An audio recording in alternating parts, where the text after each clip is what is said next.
One important aspect is people are eating much more than what they should eat. Between one meal and the next meal, there must be an 8-hour space. Whatever you have health problems, minimum 50% will go away in 6 weeks' time.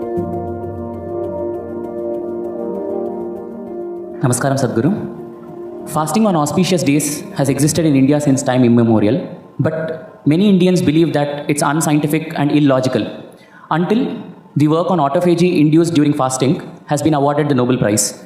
Even I started doing intermittent fasting this year. So why are such beneficial ancient practices being labeled orthodox and then immediately implemented once there is a Western approval? That's because you don't have the right color of the skin.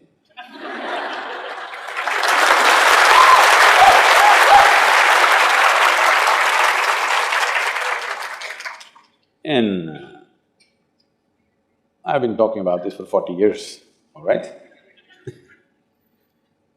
And I have seen hundreds and thousands of people who just become healthy and well simply because they're not fueling up all the time when the tank is filling.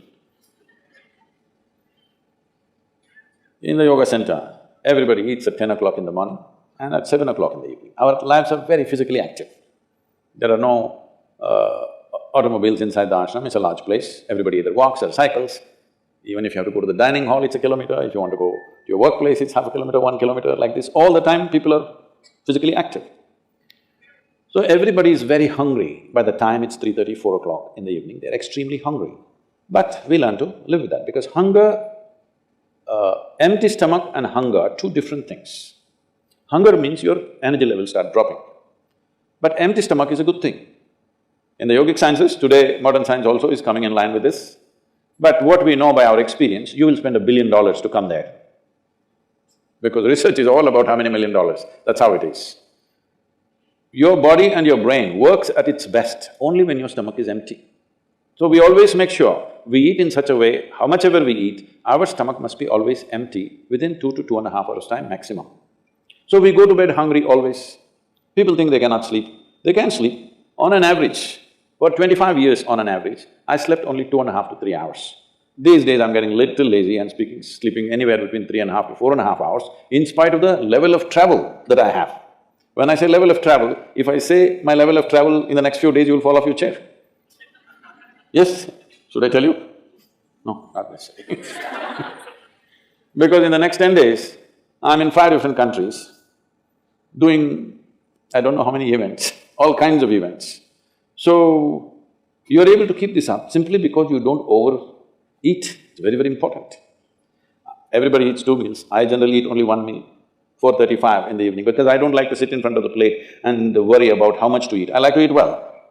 So, 4:35 in the evening, if I eat a meal, it's only next day. Is this enough? Am I looking okay? Hello? I'm not looking like your patient, isn't it? I'm not going to come to you. Because any correction and purification that needs to happen in the body, your stomach needs to be empty, it's very, very important. Otherwise, the purification on the cellular level will not happen. You pile up things and then you have all kinds of problems. The first thing is inertia in the body. Inertia means there are many levels of inertia. If you don't notice all that, the amount of sleep that you have is inertia. All of you have come here to live or… Hello? To live, right? Not here, I'm saying into this life. You want to live or… The intention of life is to live, isn't it? But because you talked about American doctors, this is all being picked up here also. All American doctors say minimum 7 to 8 hours you must sleep. So that means 1/3 of your life you must sleep. Another 2, 3 hours, 4 hours goes in bath, toilet, eating, this, you know. So literally 50% of your life is just maintenance. Suppose you have a vehicle, you have a motorcycle or a car, if it goes to service 1 day in a month, all right to keep it. If it goes to service 15 days in a month, this is a nuisance, isn't it so? Most people have made their systems into a nuisance because their own body is a big impediment in their life. Anything they want to do, their body will not allow them to do. So in this there are many aspects. One important aspect is people are eating much more than what they should eat. Simply because they have been told, you must eat more, otherwise you will become weak, this, that. No, it is the way you keep your body. Today everybody is trying to work towards a fuel-efficient car, motorcycle, everything. This means what? If the machine runs smoothly, it'll consume less fuel, isn't it? So if you sit here and you are very much at ease, Now it'll consume less fuel. If you like this all the time, then it'll consume more fuel, it'll want you to eat. Compulsiveness will come about this. So, this new name, intermittent eating, you should see in United States, people come to our programs will run 10 hours, 12 hours. So, but they will come with some biscuit and something else. They say, I have sugar intolerance, I have to eat. I tell them, you just be here, you're not going to die, I'll ensure, because I don't want anybody dead on my hands, all right? I'll make sure. You first day, no, I have to eat. By third day, they gave up all that. 12 hours without food they sat there, they're perfectly fine.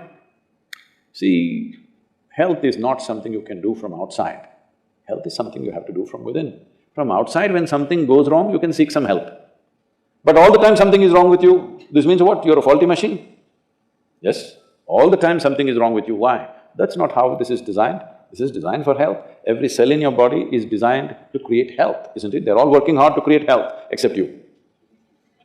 So, minimum 8 hours gap is what is recommended in yoga. Between one meal and the next meal, there must be an 8-hour space.